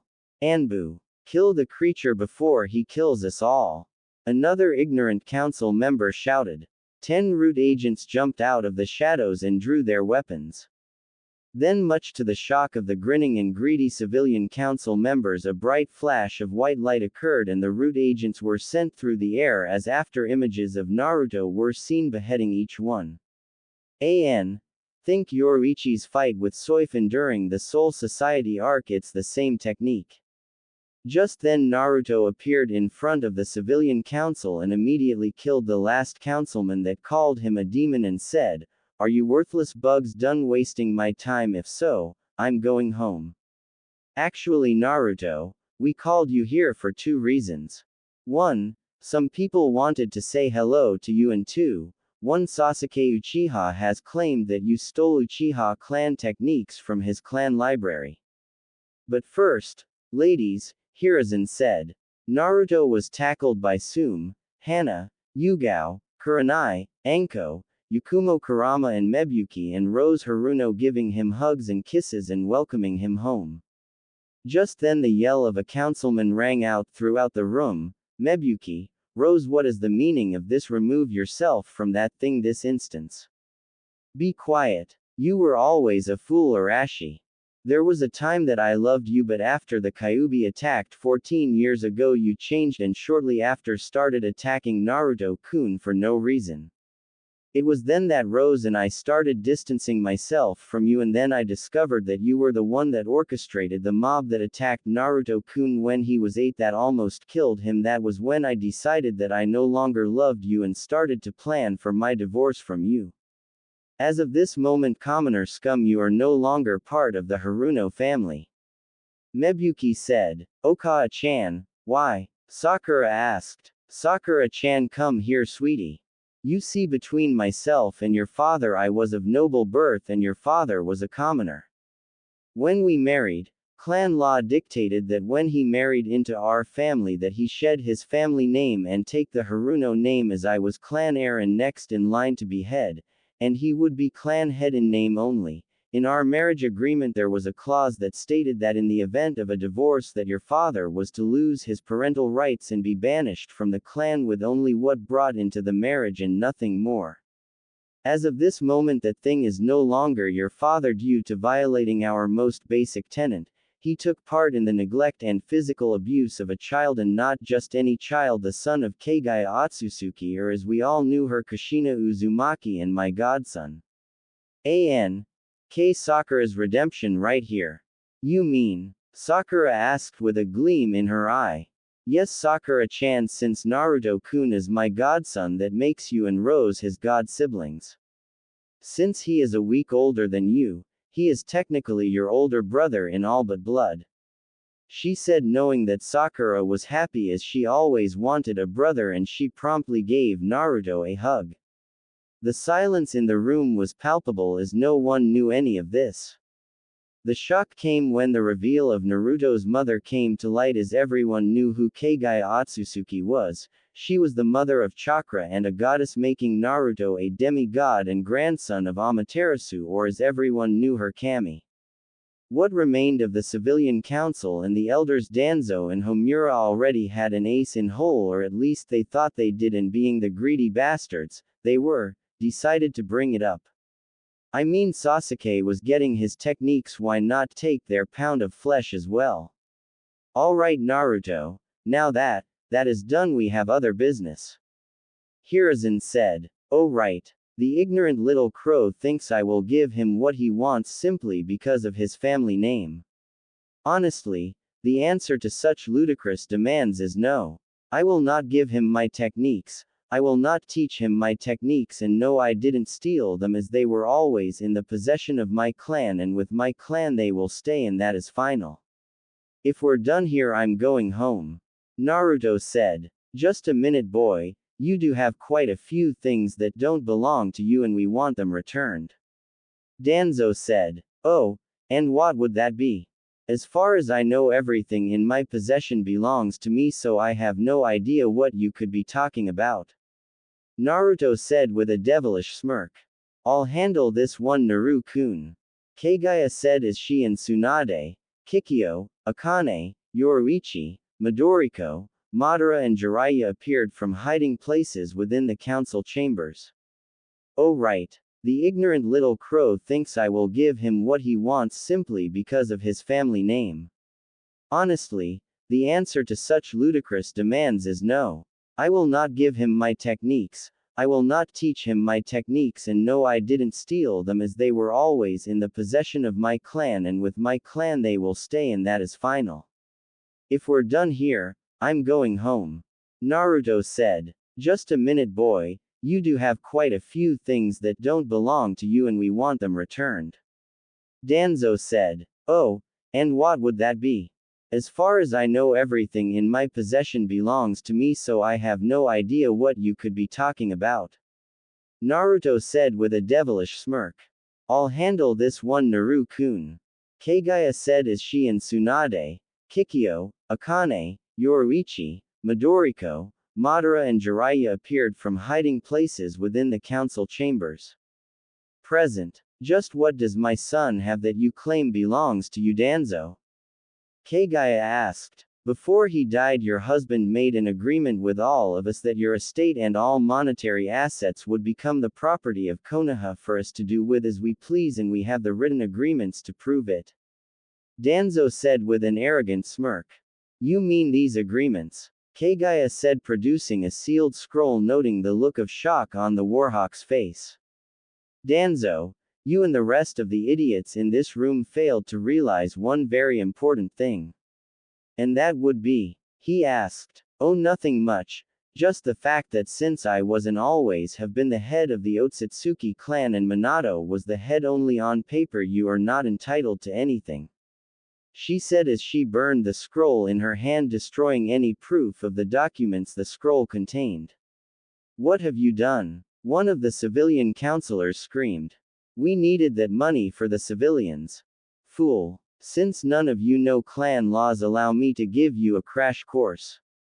My clan, the Otsutsuki, was the first shinobi clan of this world as well as the progenitor of every Kekkei Genkei in existence, and in terms of noble status we are higher than even the daimyo of Hai no Kuni as is the branch clans under our banner, whereas the Namikaze is a very low-level noble clan compared to us. They are nothing more than commoners.